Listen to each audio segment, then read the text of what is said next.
say unusual or an amount or the amount of 125 million ay magagamit mo sa LLC? Personally, malaki nga po siya. Hindi. Personally, sinabi mo. Yes. Personally, you find it unusual. It could be medyo malaki siya. And hindi mo wala kang ginawa. You found it unusual and yet wala kang ginawa. Since they submitted all the requirements under the joint circular. Tama na. Thank you. Marami po salamat para mo. Thank you, Congressman Ako. Ako po yung susunod na magtatanong. Sundutin ko lang po yung line of questioning ni Congressman Ako. Tony Camoran, sige na po kayo po ulit, matatanong ko po. Bagay po dun sa Joint Circular number 2015-01, ang isa po sa mga requirement po para sa liquidation po ng confirmant ay yung tinatawag po natin accomplishment report. Tama po ba? Yes, Mr. Chair. Okay. Pwede po bang pakita po dito yung accomplishment report sa yan. Ito po. Yan po yung yan. Ito po yung accomplishment report. So ang laman po ng accomplishment report, makikita po din natin dito, nakalagay po dyan yung period covered. Yan po. Ito po ibig sabihin po nito, ito yung araw o buwan na covered kung saan ginastos itong mga itong surveillance and monitoring. Tama po ba? Tama po, Mr. Okay. Chair. So dito naman sa actual outcome o accomplishment, nakalagay po dito yung mga dahilan kung ano po, saan po ginamit yung pera. Tama po ba? Tama po, Mr. Chair. Okay. At doon naman sa amount utilized, ibig sabihin, ito po kung breakdown ng amount kung paano po ginamit o kung saan ginamit. Tama po ba? Tama po, Mr. Chair. At syempre, nandito po sa baba niya, yung special dispersing officer at saka po yung nag-approve. Tama po ba? So yan ang bali yan ng laman ng accomplishment report. Tama po ba? Tama po, Mr. Chair. Okay. So base po dito,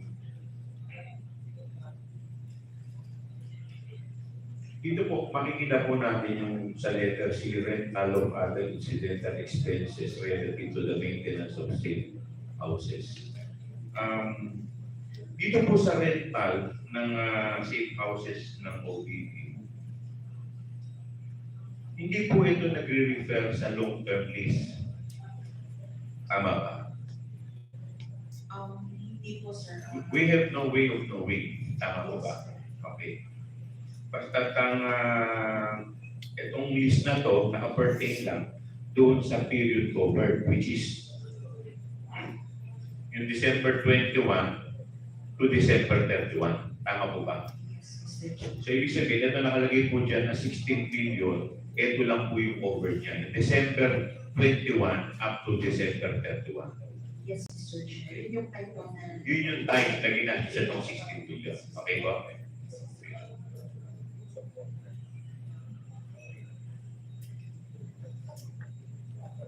So, batay po dito sa joint circular na ginawa po sa OBP sa accomplishment report na to, ang DEP Isko, yun ang source ng file. Tama po ba?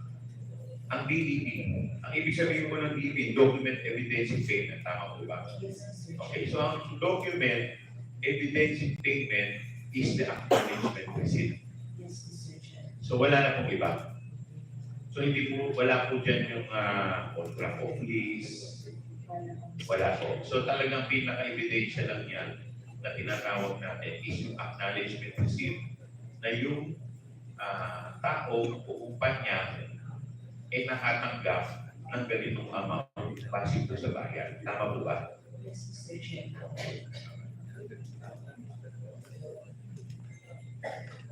So sa madaling salita, dito po sa 125 billion na red na confidential fund, lahat po yan, ang pinaka-evidential lang niya is acknowledgement receipt. Regardless, kay food, kay rentals, kay reward, lahat po yan pare-parehas ng evidential.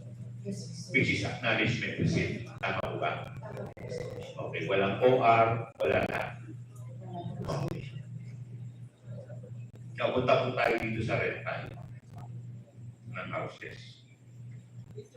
Ano pong specific mandate o programa ng OBP kung saan kinakailangan po ng OBP ang mga safe houses? May alam po ba kayo? Ang nakalagay lang po dito sa accomplishment nila is yung program nila, which is the implementation of OBP initiatives and confidence building. So, ito, without giving names, meron po ba kayong idea o alam kung sino po ang mga nilagay nila dito sa safe houses na to? Sino yung mga pinatira nila? No, Mr. Chair, since it's a safe house. So, hindi talaga pinitibas. Okay. Pupunta po tayo dito sa isang acknowledgement receipt worth 1 million pesos. Napansin ko po dito, wala po dito sa acknowledgement receipt na kahit na anong detalye ng safe house. Hindi po nakalagay kung saan, wala pong lease contract, wala pong kahit anong detalye, except yung name lang po ng owner. Tama po ba? Tama po, Mr. Chair. Okay. At dun sa, at kung mapapansin din po ninyo, whether 1,500,000, 750,000, ang template po nila ay pare-parehas. Yes, Mr. Chair. Okay.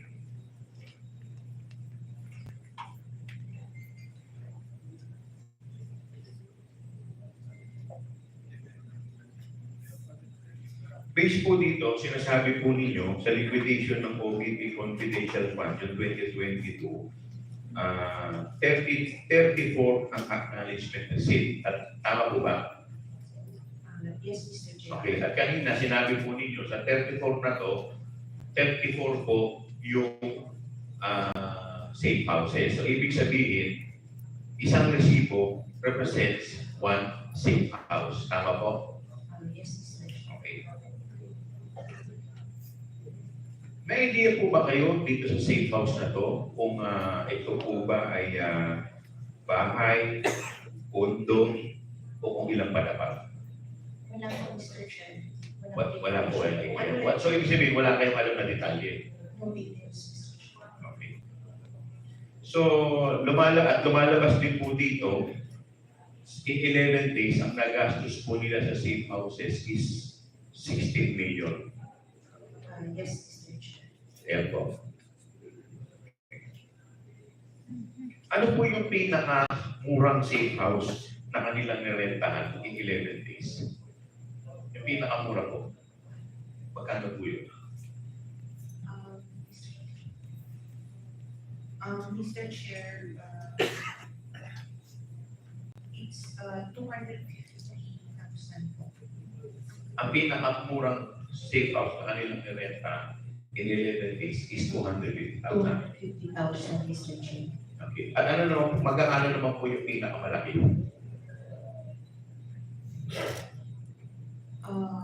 Mr. Chair, meron po 1 billion po, Mr. Chair. Okay. So base po dun sa inyong official receipt, o base po dito sa official receipt na kanila po in-issue, at dito po sa pinakikita po sa atin, may dalawa po ditong nakalagay na 1 billion. So ibig sabihin po ba may dalawang safe houses sila na nirentahan in 11 days worth 1 million? Tama po ba yan? Tama po, Mr. Chair. Tama, okay. At dito po, nakalagay din po dito sa isang OR na worth 1 million. Pinayaran po nila to dated December 26, At yung isa naman, dated December 28. Apa po, Mr. Chair? Dalawa po kasi yung interpretation ko niyan. Ano po bang tama? Ito pong 1 million na to ay for 11 days, which is December 21 to December 31. O dahil po doon sa date of payment December 26, doon po nagsisimula yung rentals. So 26, 27, 28, 29, 30, 31, which is 6 days. At doon naman po sa isa, December 28, which is 4 days. So yung pang 1 million na binayad nila na December 28, yung 1 million in 4 days o in 11 days? Mr. Chair, it just means na date na yun po kung bayaran yung recipient. But it does not follow na yun yung period over. Yes, Mr. Chair. Hindi ka ba nagtaka na minsan na wala na hindi ka naman, hindi po ba kayo nagtataka? Di ba normally po sa mga rentals, magbabayad ka muna bago ka mag-occupy. Yes po, sa normal rental. So ito po hindi normal. It's a safe house, Mr. Chair. Hindi. Tama po, I understand na safe house. Pero di ba na normally po pagka ganyan po, may mag-uupang. Pag-uupahan po ninyo ang isang lugar, hindi ka naman makakapag-occupy nang hindi ka muna nagbabayad. Minsan meron nga pong down payment, meron pang advance payment. Hindi, di ba yung meron pa bang instance na nauna muna yung pagpasok bago yung bayad? Meron po bang instance na gano'n? Nangyayari po ba yun? Wala pong information. Wala pong information. Kasi ang normal ito, magbabayad ka muna bago ka papayagan ng may-ari na pumasok. Tama po ba? Yes, Mr. Chair. So ito po, kung pwede rin naman na yung payment ng 1 million is just for 4 days. Possible din. Possible din. Tama po ba? Yes, Mr. Chair. Yun. Hindi po ba kayo nagtaka na sobrang mahal yung 1 million in just 4 days? Anong klase pong safe house to? May swimming pool po ba itong safe house? May wifi? Sa BGC? May pakikita po ako sa inyong isang resort, 55,000 per day.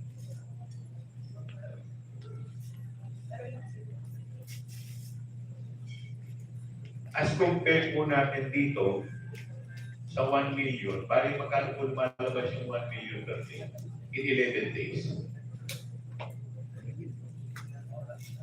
Magkano po ba yan sa 11 days? Ang 1 million?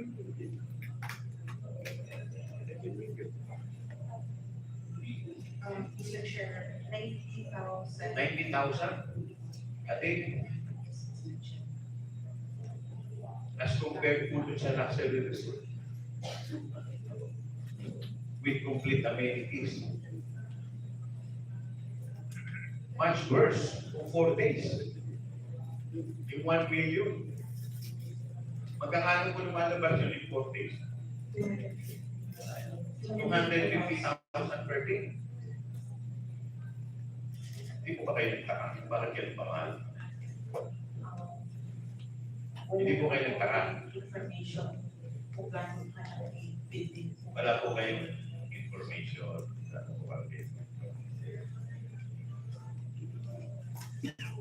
May papakita pa rin po ako sa inyo. Yung mga condo unit po sa BGC. Yan po. 90,000 per day. Thank you. 90,000 per month sa BGC Taguig po. Hindi po yan 90,000 per day. That is 90,000 per month ang rental po dyan sa BGC. Ganyan po ba ang itsura ng rest house? Nag-renta? Ha? Wala mo kang information on the klase of sleep house.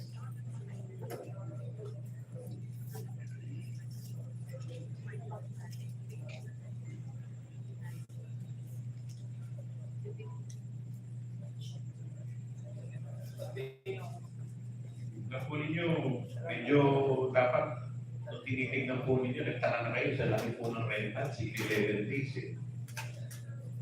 16 million, very clearing na po yun.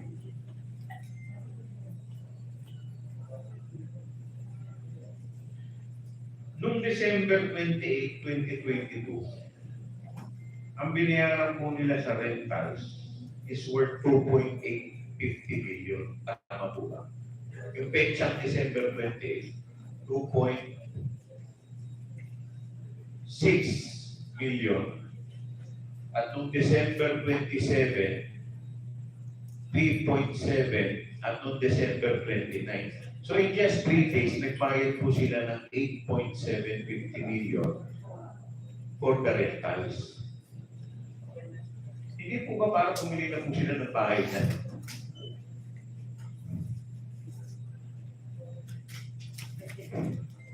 Ano po ba? Hindi ko allow yung purchase. Ayun, hindi allow yung purchase. Since kailangan ko Yes. Hindi rin allow yung construction. Tama ba? Okay. But that amount is equivalent to one house.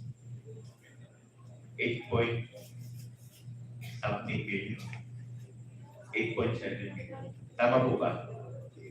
Lalong-lalo na kung sa probinsya. And we have 32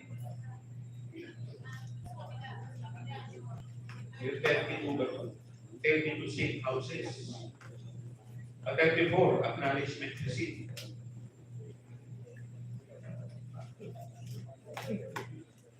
Total amount of 16 million in 11 days.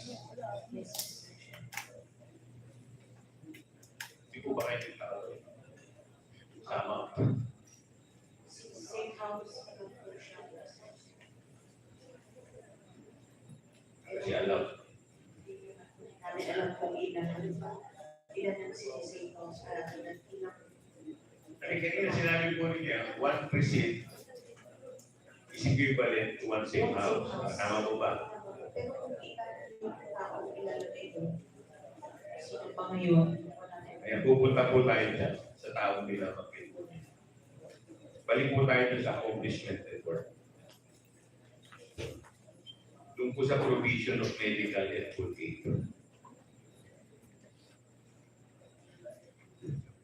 Pwede po bang provision of medical and food aid amounting to 42 million. Ay, 40 million. Amounting to 40 million. So that, dito po sa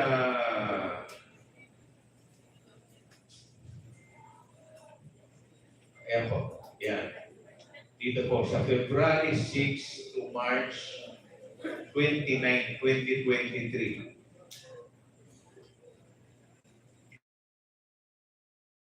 Provision of medical and food aid in the amount of 42 million. Ito pong 42 million, ilang araw po ang covered nito? 53 days. Tama po ba? From February 6 to March 29. Ilang days po ito? 53. Okay. So lumalabas po, that is equivalent to 840,000 per day, more or less. Tama po ba? Tama po, Mr. Chair. Okay. Sa isang araw po, gumagastos sila ng 840,000 para po sa pagkain at sa medicine. Ang tanong ko po, ilang informant po ba yung kanilang binibigyan ng gamot at pagkain para makakonsume ka ng 840,000 sa isang araw?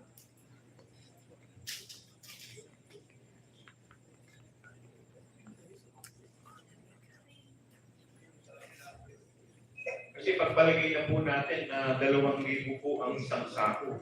That is equivalent to 420 sacks of rice a day. Mr. Chair, based on what we had, Pakila. there were 119 residents. 119 19 na acknowledgement receipts po.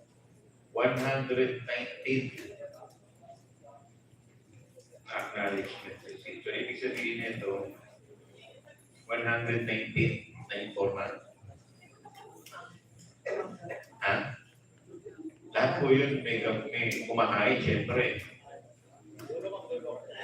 119 po na acknowledgement receipts siya.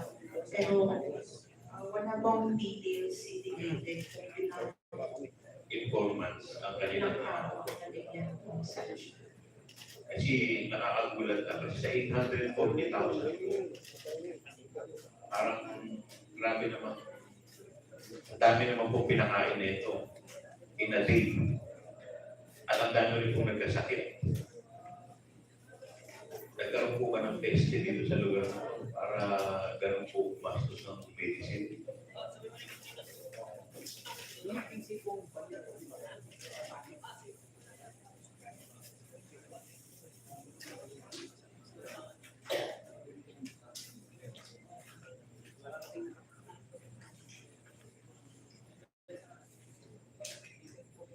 So again, dito po sa Food and Medicine Safety DEPS. Ibig sabihin, safety po yung evidence na kanilang inilabas, which is yung acknowledgement receipt.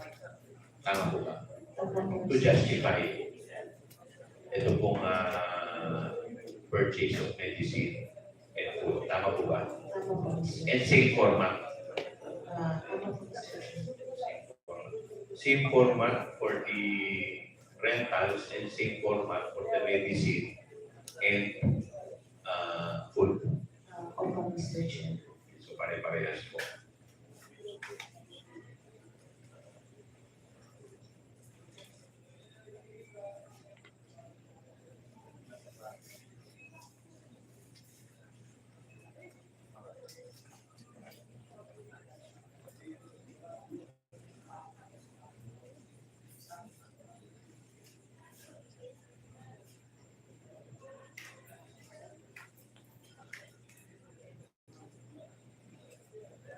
I will show you the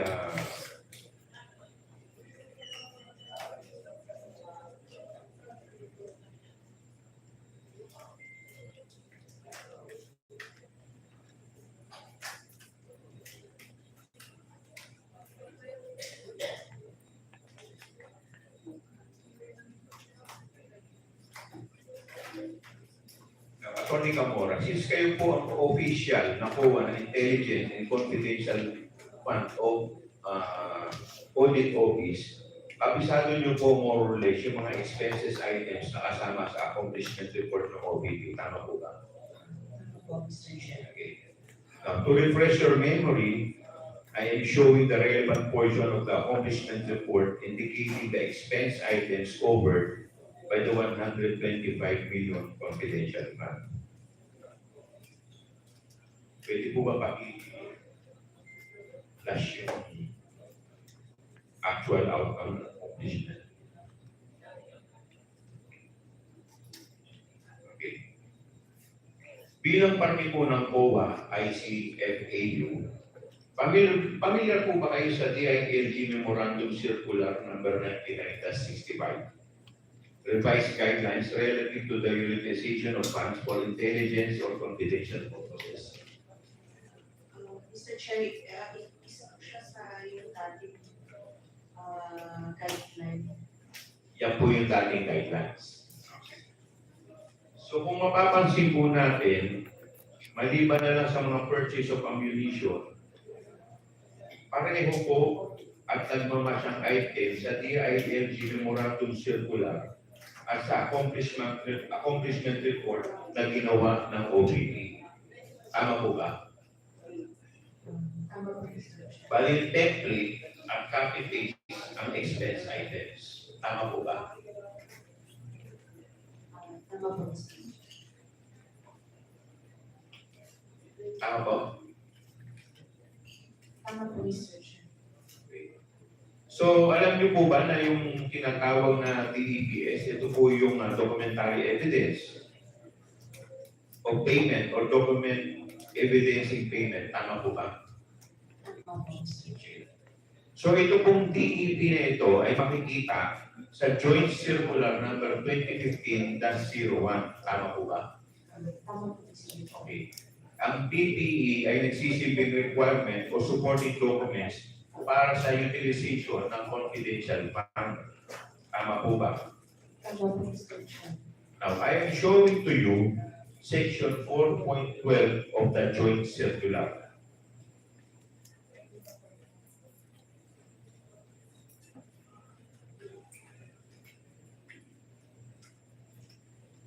Ang nakalagay po dito, disbursement from confidential fund shall be supported with documentary evidence of payment, among others, which shall be submitted to the ICFAU in a sealed envelope signed by SBO. So ito pong DEP ay hindi kasama sa requirement na nakasaad sa DILG Memorandum Circular. Tama po ba? Tama po, Mr. Chair. Paki-confirm nga po, under sa DILG Memorandum Circular, documentary evidence of payment or DEPS are not required for liquidation of confidential fund. Under the DANG. Yes, Memorandum Circular. Yes, Mr. Chair. So dun sa DILG, yung documentary evidence ng payment ay hindi nire-require sa liquidation. Nung time na po na ito ang Yan ang sinusunod. sinusunod. Okay. This is for LGUs po, 60. LGUs, tama po ba? 60 Okay. LGU po. Now, please also confirm that DEPS only became a requirement under the Joint Circular number 2015-01. Yes, Mr. Chair. In fact, itong pong DEP ay kasama sa mga items na nakapaloob sa certifications na ini-issue Special Disbursement Officer Gina Acosta para sa liquidation reports per quarter. Tama po ba? Tama po, Mr. Chair. Makikita ko po sa inyong certification dated January 10, 2022.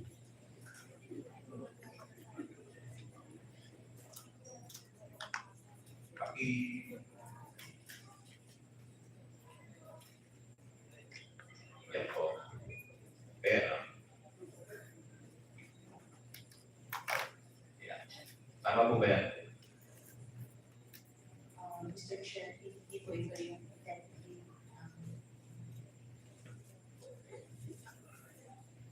Yan po yung dating January 10, 2020. Ibig sabihin, hindi pa po siya yung OPP. Tama po ba? Yes, Mr. Chair. So parang ngayon pa po siya nito. Tama po ba? Ito sa LGU. Tama po ba? Sa Vice President na pala siya. Tama. yes. Okay. Now, Office of the Vice President, First Quarter Confidential Fund Accomplishment Report dated March 30, 2023. Makikita rin po namin siya. March 30, 2023. Template po itong certification na to, di ba? Ito po yung template. Okay. Na kinuha mismo sa Joint Circular. Okay. So, dumako po tayo dun sa audit observation memo for the 2023 first, second, and third quarter confidential fund. Common deficiency po na tinatawag sa AOM na ito ay lack of DEPS as proof that the confidential fund was dispersed. Tama po?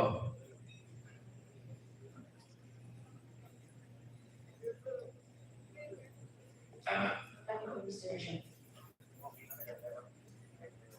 Ang rason po kaya kung bakit walang DEPS na inatas ang OPP ay ang ginagamit nilang batayan o standard sa pag-liquidate ng confi fund ay yung lumang DILG Memorandum Circular. Ano po sa tingin niyo? Uh, Pwede. Pwede yung restriction since dati hindi po required. So marami, ito na yung nakasanayan na guidelines ng staff ng OPP sa pag-liquidate po ng conflict fund na galing po sa Davao. Tama po ba? Pwede. Pwede. Pwede ba, Ana? Yes, restriction. So, ibig sabihin, kaya po nagkaroon po ng ganyan dahil parang yung nagawian po nila dati, yun pa rin ang ina-apply nila sa atin. Tama po ba? Tama po, Mr. Chair. Yun lang po. So, the next to interpolate, Congressman. Chair, pwede ba ako? Yes, Congressman, since wala po si Congressman Ernix, we will recognize the Senior Vice Chairman, Congressman Bay Abate. Attorney, ikaw po. Ano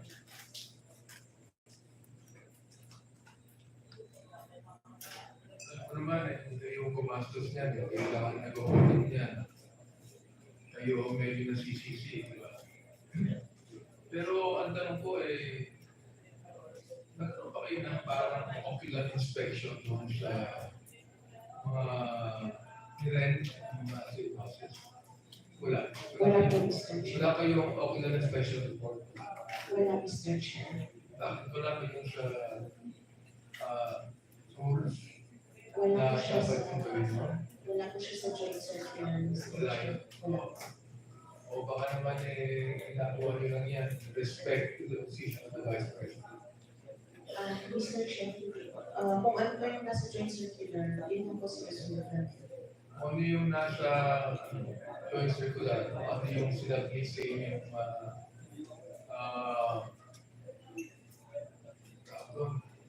accomplishment report or pakita ulit yung mga rentas yan.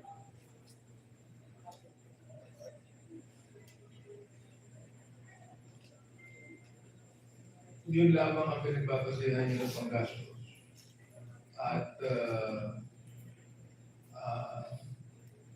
yan, acknowledgement receipt. Kalagay 500,000. Kung sinabi nyo niya, wala na kayong ginagawang iba.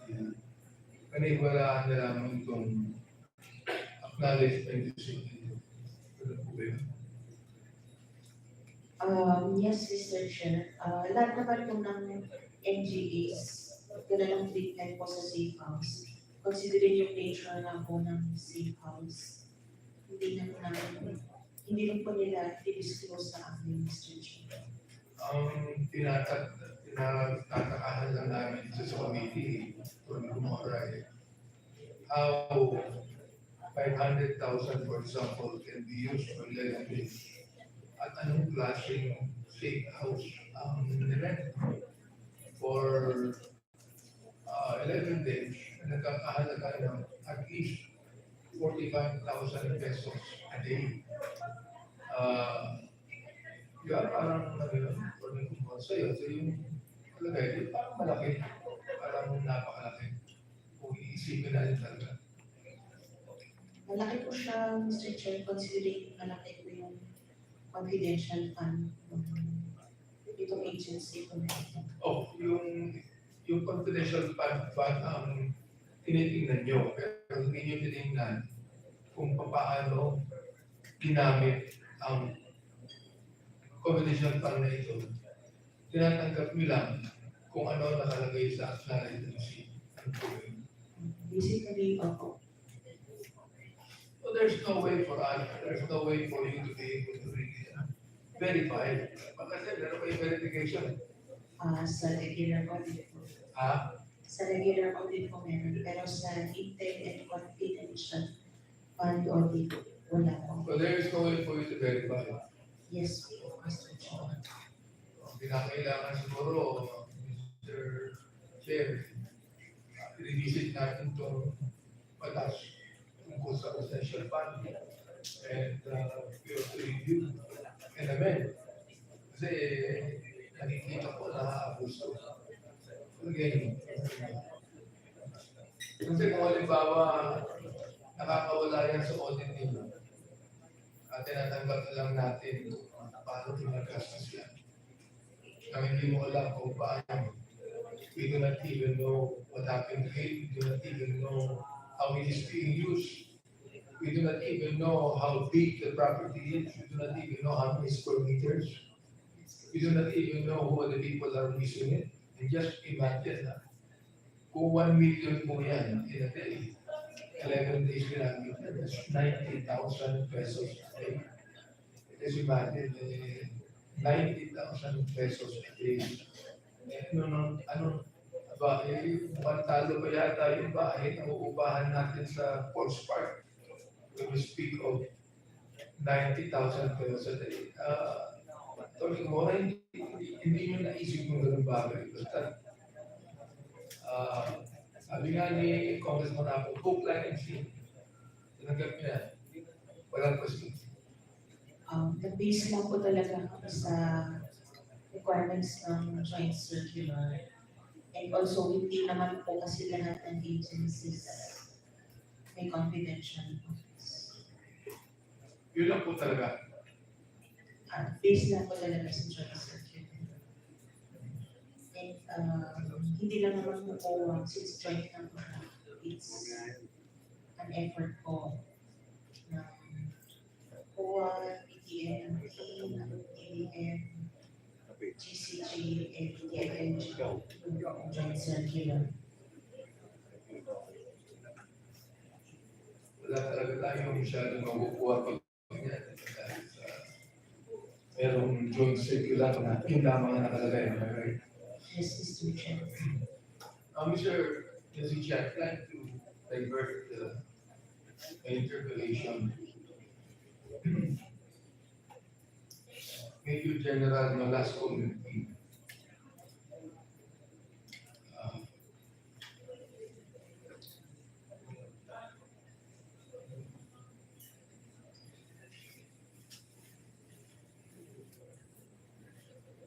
Okay, so we will give way muna sa OVP. Ito muna yung OVP, so later on we'll go to the public education. Major Pin, mamaya na. Mamaya tayo muna.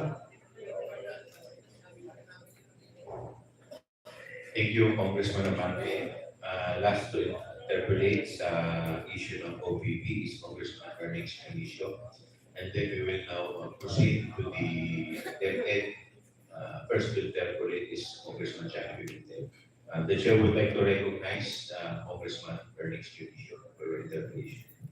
Thank you, Mr. Chair. Good morning, everyone. Ma'am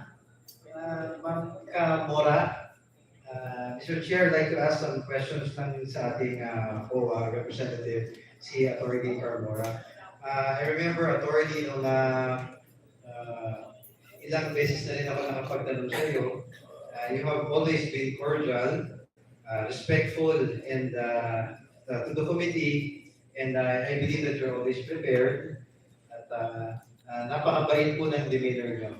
Thank you for giving respect and answering the questions of the committee. I hope you can answer some of the observations of the sample representations, ma'am. Ma'am, na-notice ko lang po kasi, habang nag-check po ako ng documents,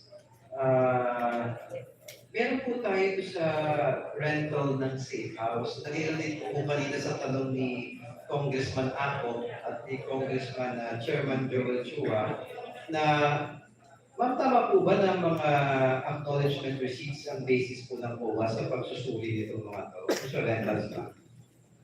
Dito po sa OBP, Mr. Chair, is acknowledgement receipts. Kasi nung narinig ko yung line of questioning ni Congressman Ako earlier, which nakikita ko maganda yung line of questioning, trying to find answers, trying to dig deeper. Medyo nahihinto tayo because tama po ba dahil acknowledgement receipts lang ang basihan po natin?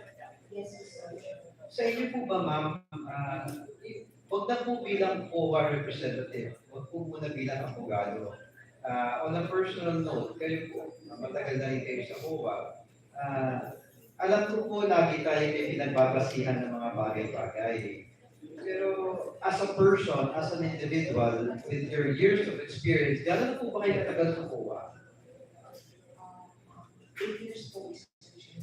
8 years is substantial time, ma'am. Tama po ba? Yes, Mr. Chair. Siguro nakapag-develop na rin tayo ng,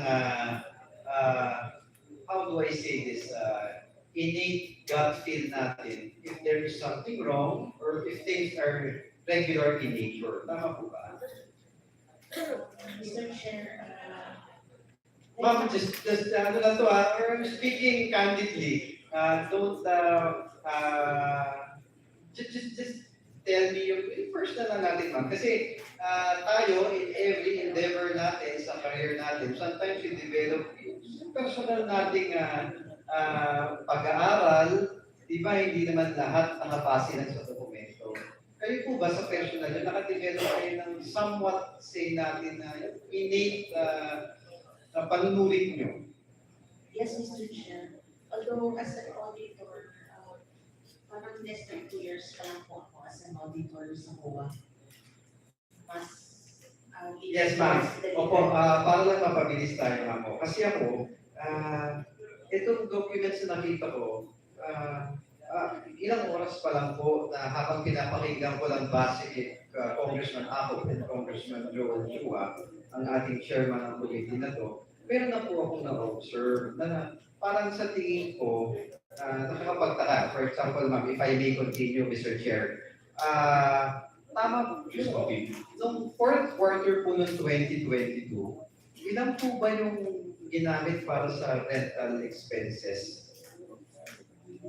For 2022 po, 16,000. 16,000, ma'am? 16 million. And it was spent for how many days po, ma'am? For 11 days po. For 11 days. Some would say that it might be too much, but it's really hard to assess since it's just acknowledgement receipts that we have. Tama po ba, ma'am? Tama po, Mr. Chair. So, going to the line of questioning po, sa first quarter ng 2023 naman po, ma'am, magkano po ang nagastos for rental expenses? For the first quarter, 16 million din po, Mr. Chair. Pareho po. Yes, Mr. Chair. Ano pong duration naman siya ginamit? It's February 6 to March 29 po. Nasa accomplishment report nila. So, matotal po, ilang araw po yun? 56 days. 56? Or more or less, no? 50 something days. As to compare to 11 days back in the fourth quarter. Tama po ba, ma'am? Yes, Mr. Chair. Ayun kasi parang, actually ma'am, yun ang po yung na-notice ko, na parang with the same amount, but with a different number of days. So, I understand na parang, yun po ba hindi suspicious sa inyo or regular naman po kaya yun sa tingin? Well, personally, I think I just consider siya na 11 days na. Hindi. Yes, ma'am. Pero nung sumunod na quarter, parang mas umaba na. Napagkasya naman yung same amount na sinasabi ko po, di ba? Yes, Mr. Chair. So do we both agree na parang mas mura yata yung pagkakagastos ng sumunod na quarter? Yes, Mr. Chair. Considering this Mathematics lang eh. No? 11 days versus 53 days. Eh nung kayo second quarter naman ng 2023, ma'am, magkakano po ang nagamit? 16 million din, Mr. Chair. So it's the same amount every quarter. Tama po, ma'am? At least for the fourth quarter of 2022, for the first quarter of 2023, and for the quarter 2 of 2023, it's all the same amount po, ma'am. Yes. And may you repeat again the amount po? 16 million po, Mr. Chair. At dito naman po sa second quarter ng 2023, gano'n po naman katagal ginamit? 66 days, Mr. Chair. 66, ma'am. Yes, Mr. So mas umaba. Yes, Mr. Ma'am, if you may repeat nga, medyo nandito ako maraming numero. Yung first, yung quarter 4 ng 2022, for 16 million, ilan pong araw ginamit? For 2023 days. 11 days. So, nung quarter 1 naman ng 2023, makikita dito, ilang araw po ulit, ma'am? 53 days. 53 days. So, with the same amount, mas marami ng araw ang paggamit.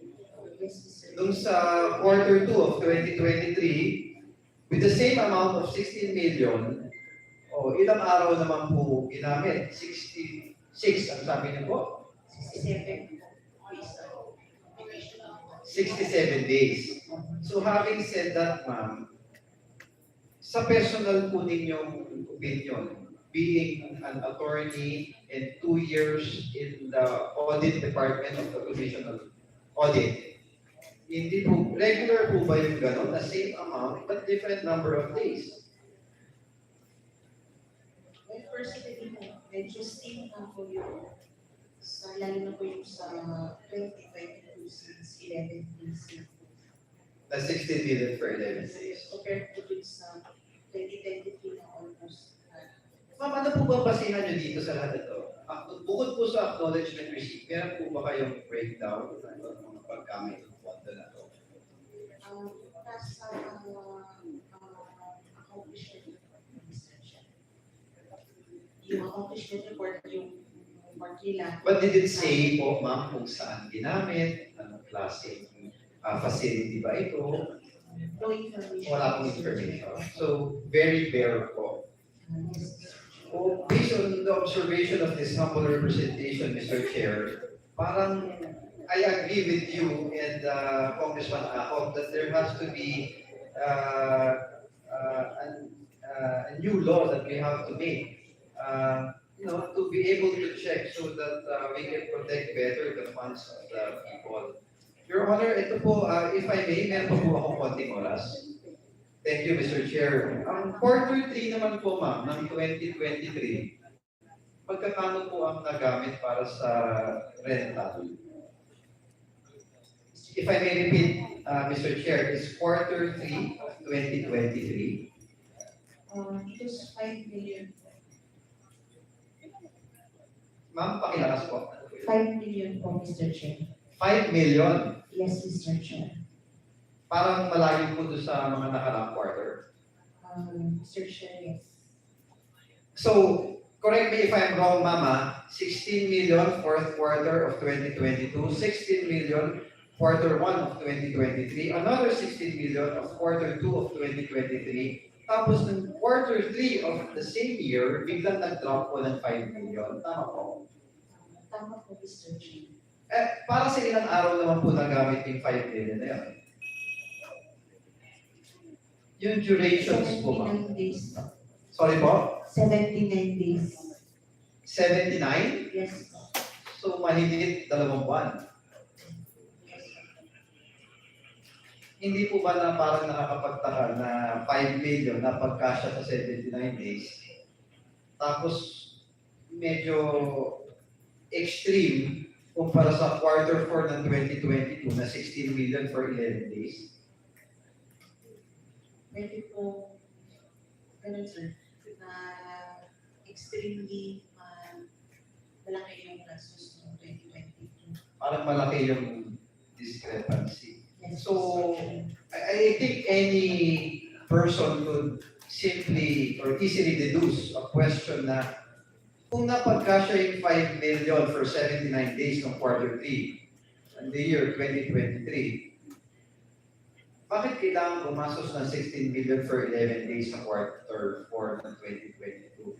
Yun yung sinatanong ko kanina, ma'am, na bilang parte ng Commission on Audit at isang attorney, abogado, na 8 years na rin po kayo sa Commission, yung para bang hindi tayo dapat maging ministerial lang.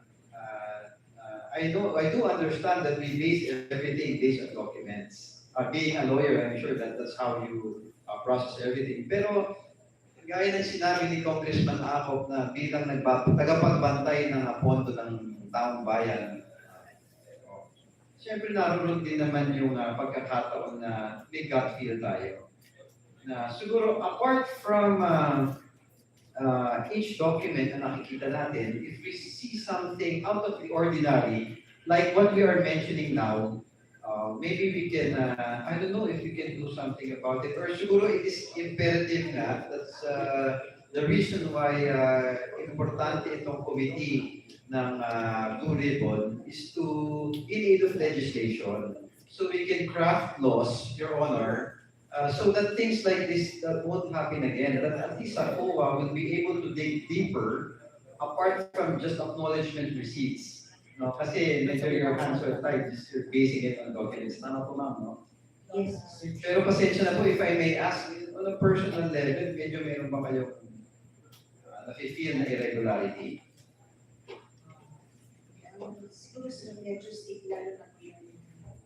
You do agree na medyo meron parang Your Honor, just if I may have one last minute, tataka lang po kasi ako based on documents, meron kasi dito quarter 4, 2022, quarter 1 to quarter 3 ng 2023. Parang wala po ako nakikita quarter 4, fourth quarter ng 2024. Ilan po ba ang nagamit naman doon sa period na yun?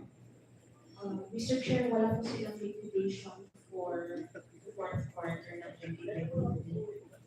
Fourth quarter ng 2023, wala na po. Mr. Chair. Bakit po kaya? Based sa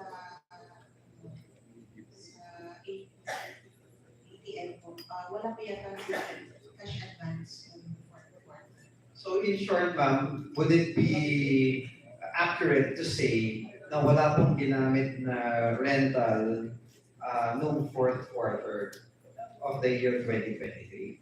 Yes, Mr. Chair. And lahat po kung remaining confidential fund nila, hindi natin nagagamit. Hindi na nagamit. Yes, Mr. Chair. So another question can be raised na ano po kaya yung programa na pinaggamitan kung bakit bigla na lang ng fourth quarter hindi na kailangan ng funding doon. Yun yung parang pwedeng maisip ng simpleng tao na bakit biglang nawala na lang yung funding na hindi na lang biglang kinailangan. Tama po ba ma'am?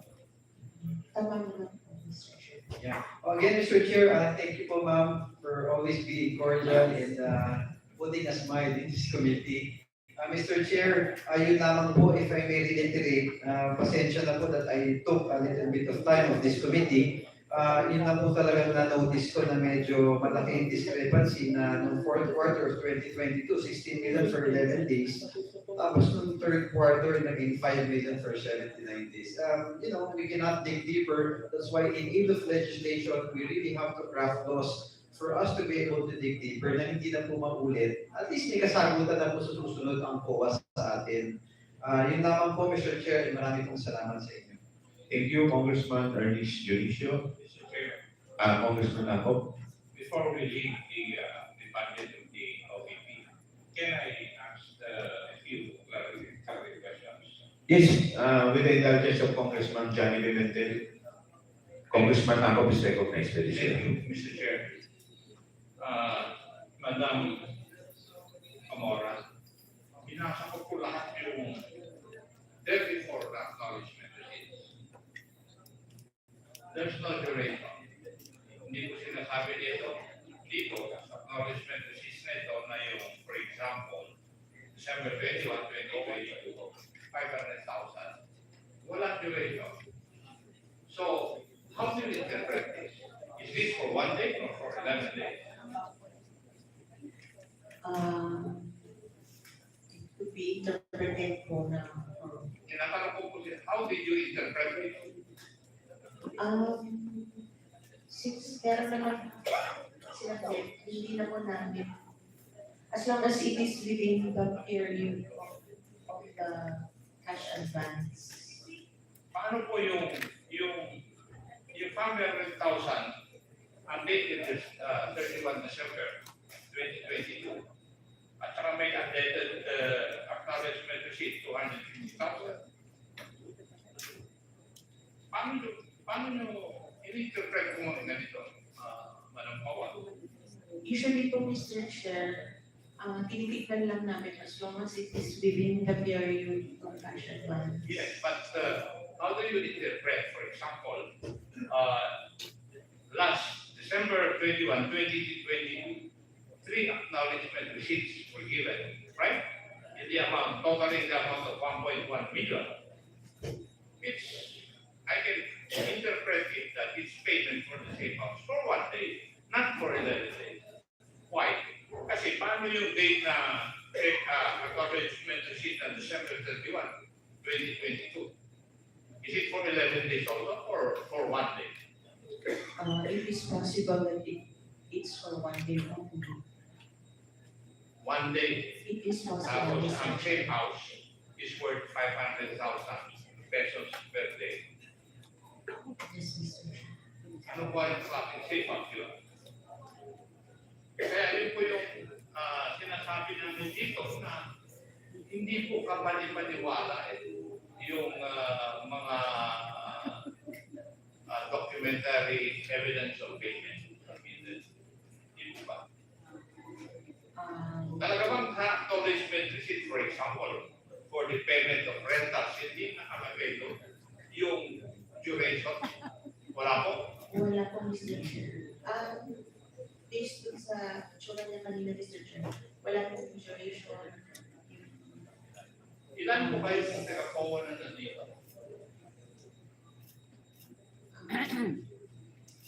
Ilan po kayo sa taga-POA? So, may I ask those members of POA, nakita nyo na po yung pagtatanong ni Chairman, pagtatanong ni Congressman Juniso, don't you find anything wrong with that joint circular? Pwede ko bang matanong ako kayong kasagutan? Wala po kayong nakikitang mali o hindi tama dun sa joint circular na yan? Sino po yung pinaka-head ng COA, pinakamataas po ng ganito? Maybe,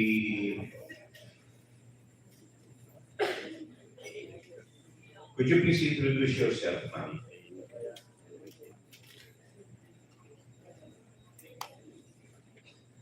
Your Honor, good afternoon, everyone. May I be recognized? I am Director Sophia Himora of Cluster 1, Director? 4. Okay. Ma'am, nakapag-vote na po ba kayo? Yes, sir. The last time we were here, the last During the last hearing? Yes, Apa. yes, Your Honor. Sige, you may continue, ma'am. Alam ko po, madam, I would like to repeat it. Sa pagtatanong namin dito sa hearing na ito,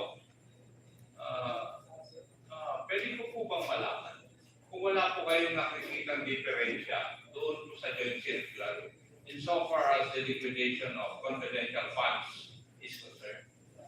Your Honor, I would say that the fact that my jurisdiction is on a regular audit, so of course you know that there are so many rules on those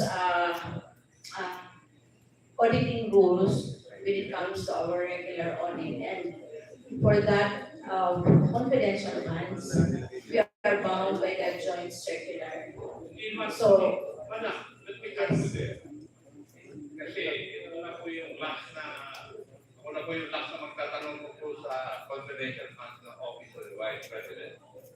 Ang tanong ko po ay, after hearing, narinig niyo na po lahat ng katanungan, kasagutan nito ng Pangora sa aming mga katanungan.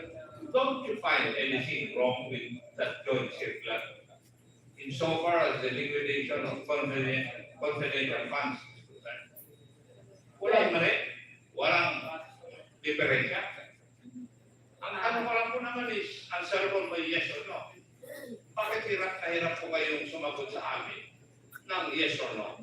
Your Honor, with due respect, of course, with all your inputs here, given during the last hearing, so it would appear that when we should have looked into the details, which it is, we do it in a regular, this, on a regular audit, the fact that you have said that how many, what's this, there is reasonableness of the payment for the safe houses provided by the Office of the President with regards to the confidential fund. So if we may relate that to looking into the really the details on to substantiate these expenses charged to the confidential fund. Of course, in my opinion, as an auditor for the regular audit and all of your questioning earlier and even in the last hearing, I would say, of course, that the joint circular should be revisited and all the inputs here should be reflected in the joint circular, Your Honor. Thank you, Madam Malika. You have satisfied my question. Maraming salamat. Maraming salamat din po Thank you. for this opportunity. Ma'am, I understand that you're not the only one who drafted the joint circular. Am I correct? Yes, sir. The So- fact that it's a joint circular, it's crafted together with the DILG, the Governance Commission for GOCCs, the National Defense, the DBM, and of course the Commission on Audit. So maybe you would also give inputs to the other departments who are together with your commission to revisit the joint circular. Yes, Your Honor. Thank you po. Yes, we are now, we will now proceed to the interpellation to the Department of Education. But before we proceed, the chair would like to recognize the presence of the Honorable Rolando Valeriano of the Second District of Manila, the Honorable Ramon Rodrigo Gutierrez of One Rider Party List. Okay, we will now proceed. The first to interpolate, the chair would like to recognize the Honorable Johnny Pimentel. Thank you, Mr. Chair. My interpretation will focus on the implementation of infrastructure projects in the Fed. And I would like to direct my questions to Mr. Pimentel Dingsi. Mr. Dingsi, are you still connected with the Fed? Yes, Mr. Bemaco. I left the Dingsi, you are recognized. September 30, Your Honor. September 30, 2024. 2024. Bakit po kayo umalis sa DepEd, Mr. Dingsi? With the intention of running for public office, Your Honor. Hindi pa kayo tinanggal sa DepEd? I did. Because from what I gathered, you were made to submit it for this resignation. I had. Yes, you did. And your conscious resignation was accepted. Tama po yun. It was short of saying, the focus way of saying that you are out of DepEd. Actually, from the information that I got, ipakiusap ka pa na ma-retain ko sa DepEd. Ano? The administration did not allow it. But anyway, Your Excellency, may I remind you to please address the chair. I apologize. Okay, thank you. anyway, that's another matter. Kailan po kayo na appoint sa DepEd, Mr. Dingsi? Effective yung document is July 18, 2022, and I acted as Chief of Staff until December 31, 2020. July 18, 2022 to September 30, 2024. So, yung first appointment mo, pagpasok mo sa DepEd, anong binigay na position sa iyo? Until December 31, Chief of Staff ko na po ako. Dahil ina-arrange pa yung mga bagong points. I was the first appointee at the time, Your Honor. No, when you entered July 18, when you were appointed as chief of staff, undersecretary. I'm Undersecretary, Chief of Staff, yes. Undersecretary. Chief of Staff, yes. Undersecretary for what? Chief of Staff. So concurrent doon, undersecretary and chief of staff. Tama po. That was the first position. You served then as the chief of staff of Vice President. Tama po yun. So sabay kayo pumasok. Ahead lang ba siya? By July 1 po siya. O July 18 po siya. Aside from the DepEd portfolio, ano pang government service na napasukan? Prior to DepEd, I was BALG Undersecretary. What year? From 2018 to 2022, and I entered the ALG as Assistant Secretary for Plans and Programs from 2016 to 2018. Prior to the LG appointment. I was from the private sector, Your Honor. So in short, as a government public servant, you only serve as the ALG and the Assistant Secretary and then Undersecretary. Tama po yun, 8 years in total, Your Honor. Aside from being a chief of staff, ano ka bang anticipation sa inyo? Noong first 6 months po, in office yun lang po. Then when the Matatag agenda was formulated, the four reform areas included infrastructure. So by January 31, during the basic education report, I was announced to take care of the infrastructure strand, newly created, Your Honor. So what does that cover? You were in charge of the school infrastructure and facilities. Tama po yun. Is this a division or department?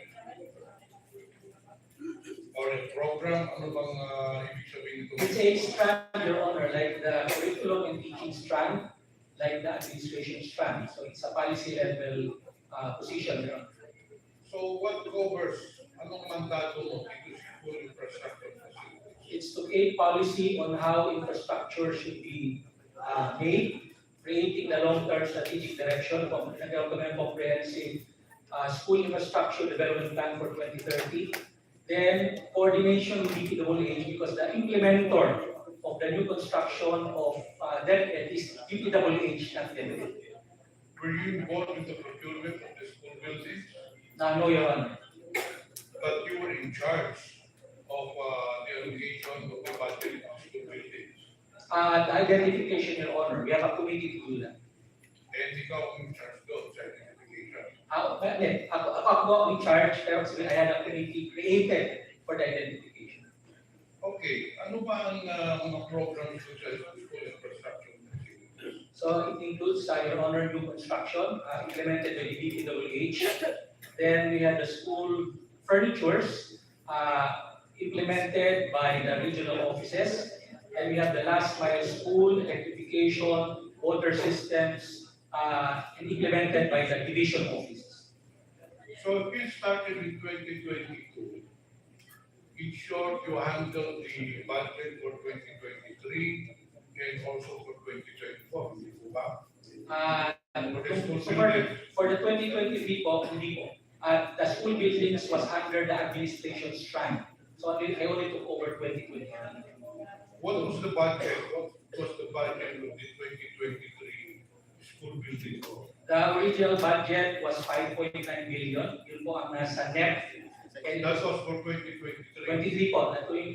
I-explain yung original po, 5.9 billion sa net. It was only limited to 5th and 6th class municipality.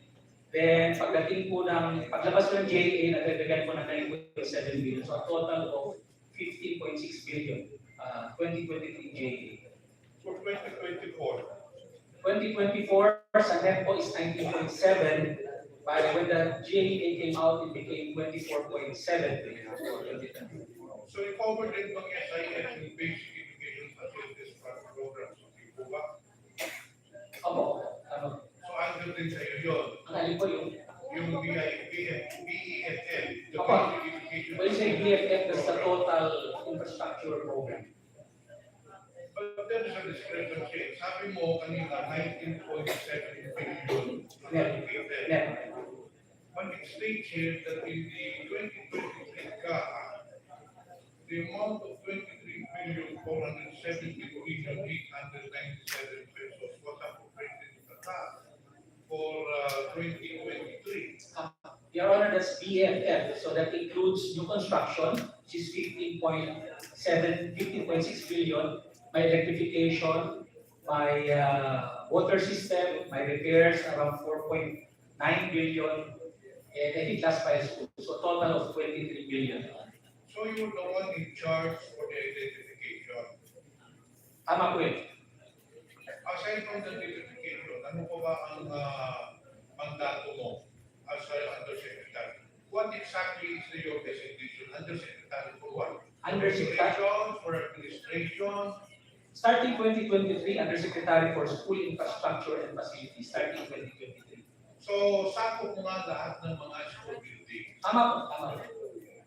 So, you're the ones who decided sinong bibigyan ng school buildings. Kasi sabi mo kanina, ikaw nag-identify. So, you were the ones, kasi ang proseso po niyan, nagpapadala yung mga school superintendent division or rather the schools division in each district or in each province. They have proposals for the repair, for the construction, and it goes to your office. And then ikaw ang nag-identify sino pupuntuhan. Then hindi naman pwedeng puntuhan lahat, hindi po. Tama po, tama po. Pero for this purpose, Your Honor, I made sure that it is equitably allocated. That's why in August 4, 2023, we created a National Technical Working Group composed of 4 area managers, members of Education Facilities Division, merong operation strand outside there's a SIF strand para ho fair ang allocation and based on needs. And there's a criteria. The criteria is 70% should be allocated to those which are in makeshift, talagang walang classroom from the very beginning. And 30% allocated dun sa may shortage, kagaya ng 2 shifts, 3 shifts, diba shortage po yun. So, nakafocus po yun. Meron committee na nag-decide Tama po yun. kung sinong bibigyan ng allocation Opo. based on the proposed list of the divisions. Tama po.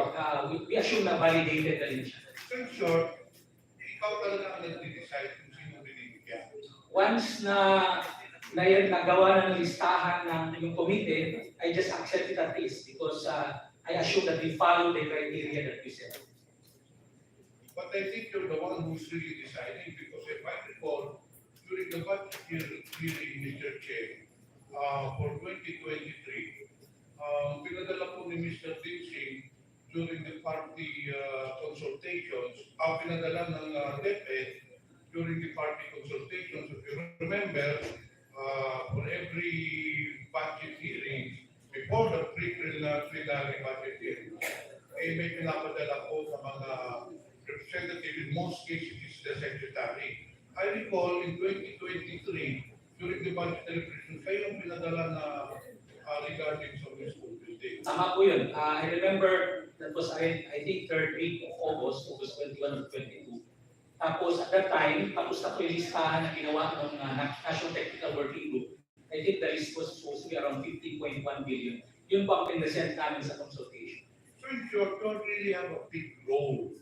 You have the big role in identifying and allocating funds for the different divisions with regards to school buildings. Hindi po ba? Tama po. Tama po. Ngayon, ang tanong ko, in the 2024 budget or the National Expenditure Program, there was an allocation for Surigao del Sur, in fact, 2 districts. One in the amount of 103 million pesos for, if I'm not mistaken, Tampina National High School, and another 70 million pesos for Barobol National High School.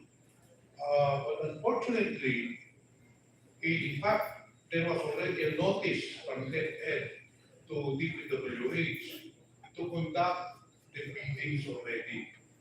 However, all of a sudden, the buildings were stopped because accordingly, the funds are not available. Paano po nangyari yung Mr. Chair? Na nakalagay na nga doon sa National Expenditure Programs, pagdating doon sa 2024, nawala yung budget. Ang nangyari po noon, Mr. Chair, sabi ko nga, meron na identify na 15.1 billion in National Technical Working Group, which we adopted as is. Yun po ang pinesent namin sa mga ating congressman. But Mr. Chair, it was already included in the net.